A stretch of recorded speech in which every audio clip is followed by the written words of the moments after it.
Hi, friend. Debbie here. This week, we're talking about how your inner voice plays a role in your healing journey after divorce. Welcome back to EmpowerHer After Divorce, where we walk with you as you rebuild and reconnect with yourself after divorce. I will be sharing a fictional story to illustrate how your inner voice, self-talk, impacts your healing journey, and then share some tools you can use to start to make your inner voice into a superpower that can help you heal faster. The journey of self-talk. Once upon a time in a small town, there lived a woman named Emma. Emma had recently gone through a difficult divorce.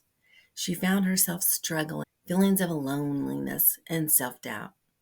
Every day she would wake up and look in the mirror and hear her voice in her head say, "You're not good enough, and you will never be happy again."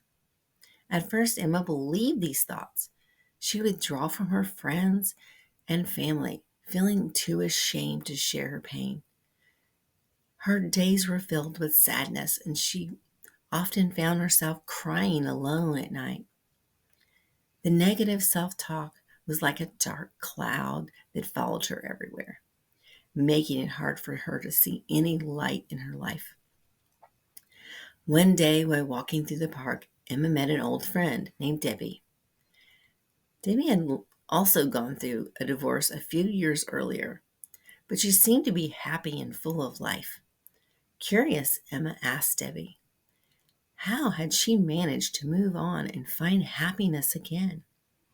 Debbie smiled and said, "It wasn't easy. I learned the power of self-talk, and I realized the way I spoke to myself was a huge impact in my life. I started to change the negativity in my head." Emma was intrigued. "How did you do that?" she asked. "I began by challenging all my negative thoughts," she explained. "Whenever I caught myself thinking something like, 'I'm not good enough,' I would stop and ask myself, 'Is that really true?' More often than not, it wasn't. I started replacing those negative thoughts with positive affirmations. Instead of 'I'll never be happy again,' I would tell myself, 'I deserve happiness and I will find it.'" Emma decided to give it a try. At first, it felt strange and forced, but she persevered. Every morning, she would stand in front of the mirror, repeating positive affirmations. "I am strong. I am worthy of love. And I am capable of a happy life." Slowly but surely, she began to notice a change. The dark cloud of negativity started to lift, and she felt a glimmer of hope. As weeks turned into months, Emma's self-talk continued to improve. She reconnected with her friends and family, even started to pursue hobbies. She found once again that she had loved certain things and she wanted to reconnect with those. She realized that her divorce, while painful, was not the end of her story. It was just the beginning. One Sunday afternoon, Emma found herself walking through the same park where she had met Debbie. She smiled, thinking about how far she had come. Her journey had taught her that self-talk was not just about words. It was about believing in herself and her ability to create a better future.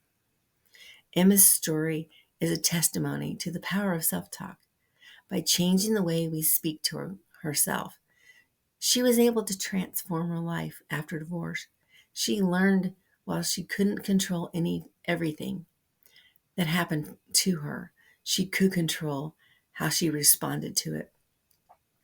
And that made all the difference.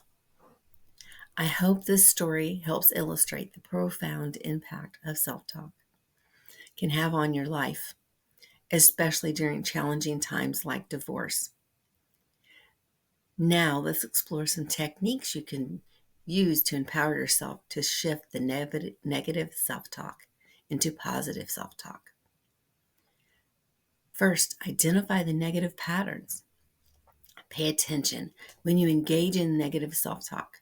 Become aware of when you're saying things to yourself that are hurtful, and stop and take the steps to make the change. This helps you identify when you're sliding back into old thinking patterns. Next, challenge the negative thoughts. Ask yourself, is this thought based on facts or assumptions? Challenge the validity of those thoughts. This will help your subconscious mind see what else is possible. Then reframe the negative statement. Instead of saying, I can't do this, reframe it. I can learn to do this with time and effort. It helps you see things in a new way. Then visualization. Visualize yourself succeeding and achieving your goals. This can reinforce positive thinking. Imagine yourself achieving what you want more of in your life.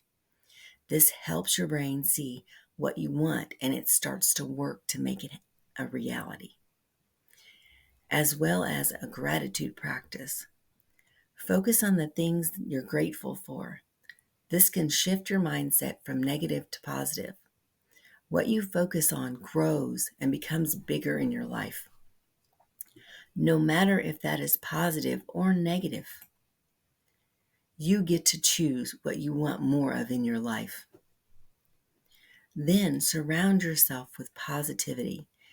Engage with positive, supportive people who lift you up, and avoid being around negativity, as well as what media you do allow into your mind can impact you. Next is self-compassion. Treat yourself with some kindness and understanding, as you would a best friend or family member. Forgive yourself for the mistakes and learn from them. When a negative self-talk comes up, because it will, ask yourself, would I say this to my child? If the answer is no, why would you want to say that to your own self? Show yourself the kindness that you've always wanted. Finally, journaling. Take some time to write down your thoughts and notice any negative patterns. By becoming aware of the thoughts, you can gain insights into what might be holding you back. This awareness empowers you to consciously replace negative thoughts with positive ones, giving you greater control and making it easier for you to create positive change in your life. I just want to thank you so much for taking this precious time with me, and I hope this information has been helpful for you. Remember, you are more powerful than you know. Sending you so much love, Coach Debbie Forth Wigley. Bye for now.